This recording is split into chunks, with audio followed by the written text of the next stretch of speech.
বর্তমান সময়ে ভিসা ও ইমিগ্রেশন জটিলতা নিয়ে প্রতারণা নতুন কোনো বিষয় নয়। তবে সম্প্রতি বিডি ট্যুরস অ্যান্ড ট্রাভেল নামে একটি ট্রাভেল এজেন্সির বিরুদ্ধে দুবাই ভিসার নামে মানুষের সঙ্গে প্রতারণার অভিযোগ উঠেছে। এই এজেন্সি দুবাইয়ের 5 বছরের মাল্টিপল ট্যুরিস্ট ভিসা এবং এয়ার টিকিট ছাড়ের প্রলোভন দেখিয়ে প্রতারণা করে আসছে বলে অভিযোগ করেছেন ভুক্তভোগীরা। বিস্তারিত দেখুন প্রতিবেদনে। দুবাই দিচ্ছে বাংলাদেশিদের জন্য 5 বছর মাল্টিপল ভিসা সুযোগ। 5 বছর মাল্টিপল ট্যুরিস্ট ভিসা করে নিয়ে মাত্র 24 ঘন্টা। ডিবি ট্যুরস অ্যান্ড ট্রাভেল নিজেদের প্রচারণায় দাবি করে তারা খুব সহজে এবং স্বল্প সময়ে দুবাইয়ের 5 বছরের মাল্টিপল ট্যুরিস্ট ভিসা প্রদান করে থাকে। 100% নিশ্চয়তা নিয়ে আপনার ভিসাটি করতে আজই যোগাযোগ করুন স্ক্রিনে দেওয়া নম্বরে। তারা প্রচার করে 3বার সিঙ্গেল এন্ট্রি ভিসার খরচে 5 বছরের মাল্টিপল ট্যুরিস্ট ভিসা পাওয়ার সুযোগ রয়েছে। সেই সঙ্গে তারা এয়ার টিকেটে 10,000 থেকে 20,000 টাকা পর্যন্ত ছাড় দেওয়ার ঘোষণা দেয়। অনলাইনে এবং সরাসরি প্রচারণার মাধ্যমে এজেন্সিটি অনেক গ্রাহককে আকর্ষণ করছে। দুবাইতে বিনিয়োগ করার কথা ভাবছেন? দুবাই ইনভেস্টর ভিসা দিচ্ছে, সে আপনাকে আনন্দময় সুযোগ। তবে বেশ কয়েকজন ভুক্তভোগীর অভিযোগ, তারা ডিবি ট্যুরস অ্যান্ড ট্রাভেল এর সঙ্গে চুক্তি করার পর নির্ধারিত সময়ের মধ্যে ভিসা না পেয়ে অর্থ হারিয়েছেন। ভিসা বা টিকিট সংক্রান্ত কোনো সেবা প্রদান না করেই এজেন্সি তাদের কাছ থেকে টাকা হাতিয়ে নিয়েছে। অনেক গ্রাহক অভিযোগ করেছেন যে তারা এজেন্সির প্রলোভনে পড়ে ভিসা আবেদন করেন এবং টাকা প্রদান করেন। তবে দীর্ঘ সময় অপেক্ষা করার পরও ভিসা না পেয়ে এজেন্সির সঙ্গে যোগাযোগ করলে তারা সঠিক কোনো তথ্য দেন না। এমনকি কিছু গ্রাহক অভিযোগ করেছেন টাকা ফেরতের প্রতিশ্রুতি দিলেও তা পরবর্তীতে আর বাস্তবায়িত হয়নি। এই ট্রাভেল এজেন্সির মালিকের নাম রাকিব হক, যিনি দুবাইয়ে একটি ডেলিভারি প্রতিষ্ঠানও চালান এবং সাথে হুন্ডি ব্যবসা করেন।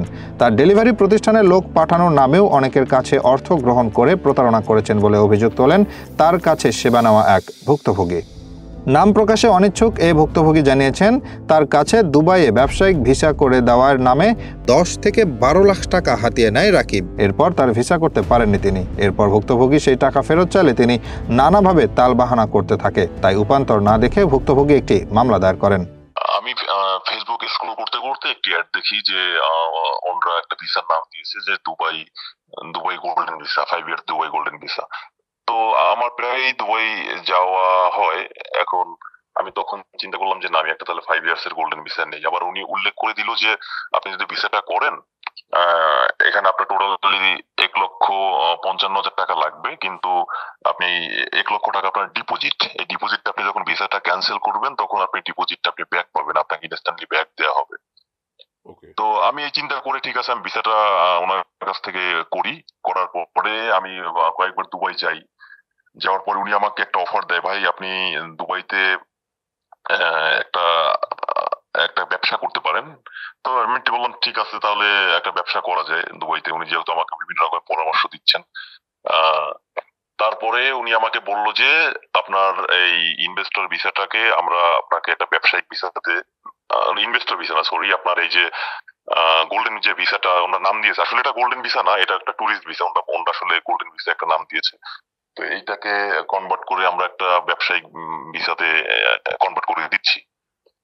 তো এইটা ঠিক আছে, উনি এটা দেওয়ার কথা বলে আমার কাছ থেকে সব মিলিয়ে উনি 10-12 লাখ টাকার মতো উনি আমার কাছ থেকে নিয়েছে। বিভিন্ন সময় বিভিন্নভাবে টাকা নিয়েছে। এর মধ্যে অনেক ঘটনা, টাকা নিয়েছে এইটা করবে এটা করবে ওটা করবে, কিন্তু উনি কোনোভাবেই আমাকে ব্যবসায়িক ভিসাটা উনি কমপ্লিট করে দিতে পারে নাই। তারপরে আমি ওনাকে বললাম যে ভাই তাহলে আপনি আমার টাকাটা ব্যাক দেন। উনি তখন টাকাটাও ব্যাক দিচ্ছে না। আমি তখন বললাম যে আমার যে গোল্ডেন যে ভিসাটা আপনারা বলতেছেন যেটা আমি করলাম এটাকে আমি তাহলে ক্যান্সেল করে দিব। এমনকি ওনারা এই গোল্ডেন ভিসা যেটা বললো যে আমি যখন ক্যান্সেল করব তখন টাকাটা রিটার্ন পাবো, এই টাকাটা আমাকে রিটার্ন করে দিচ্ছে না, মানে আমাকে দিচ্ছে না। সে বিভিন্ন ভাবে তালবাহানা করতেছে মিস্টার রাকিব।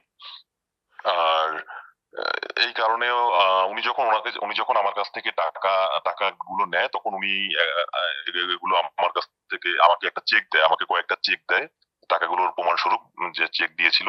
চেকগুলো আমি যখন পরবর্তীতে ব্যাংকে টাকা তুলতে যাই চেকগুলো তখন বাউন্স করে, এবং কি পরবর্তীতে আমি বাউন্সের চেক নিয়ে আমি সিএমএম কোর্টে গিয়ে মামলা করে দেই। ওনার নামে এখন মামলা চলমান আছে। এক ধরনের মানি লন্ডারিং, হুন্ডি ব্যবসাও করতেছেন। তো এই আর কি।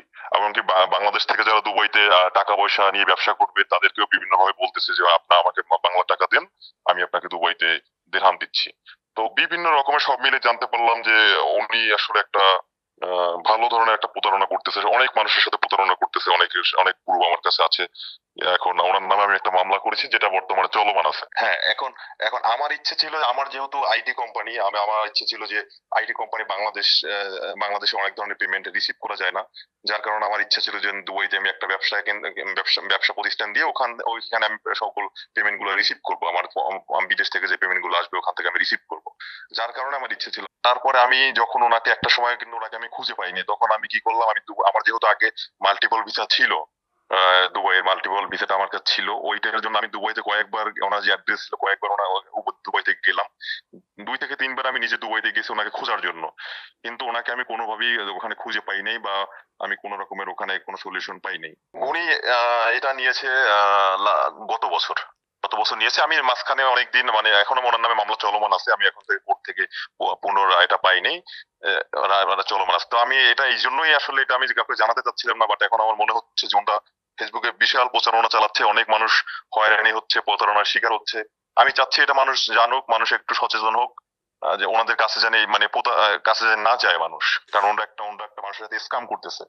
লাস্টে যখন আমি কোনো পাচ্ছিলাম না, তখন ওনার কাছে আমি অনেকভাবে হোয়াটসঅ্যাপে মেসেজ দিয়েছি, ফোন দিয়েছি, টাকা চেয়েছি। উনি তখন বারবার উনি বলতো যে আওয়ামী লীগের কোন মন্ত্রী ওনার মামা, তার ভয় দেখাইতো, প্রচুর ভয় দেখাইতো, যার কারণে আমি অনেকদিন এই বিষয়টাকে আমি মানে কিছু বলি নাই। যেহেতু এখন আমাদের দেশ স্বাধীন, এখন আমার বলতে কোনো বাধা নেই, যার কারণে আমি এটা এখন বলতে পারতেছি। অভিযোগের বিষয়ে কথা বলতে রাকিব হকের সাথে যোগাযোগ করলে তিনি টাকা নেওয়ার বিষয় স্বীকার করলেও অস্বীকার করেন টাকা আত্মসাতের বিষয়। তার দাবি এ টাকা খরচ হয়েছে, কিন্তু ভিসা হয়নি, এর দায় তার নয়। তিনি ভিসা করতে দুবাইয়ে বিভিন্ন দালালকে ঘুষ দিয়েছেন, কিন্তু পরে আর ভিসা হয়নি। ডিবি ট্যুরস অ্যান্ড ট্রাভেল এর মতো প্রতারক এজেন্সির প্রলোভনে পড়ে আর্থিক ক্ষতির শিকার হওয়া এখন আর নতুন কিছু নয়। তাই গ্রাহকদের উচিত এ ধরনের প্রতারণা থেকে দূরে থাকা এবং ভিসা সংক্রান্ত কোনো কাজ করার আগে বিশ্বস্ত উৎস থেকে সেবা নেওয়া।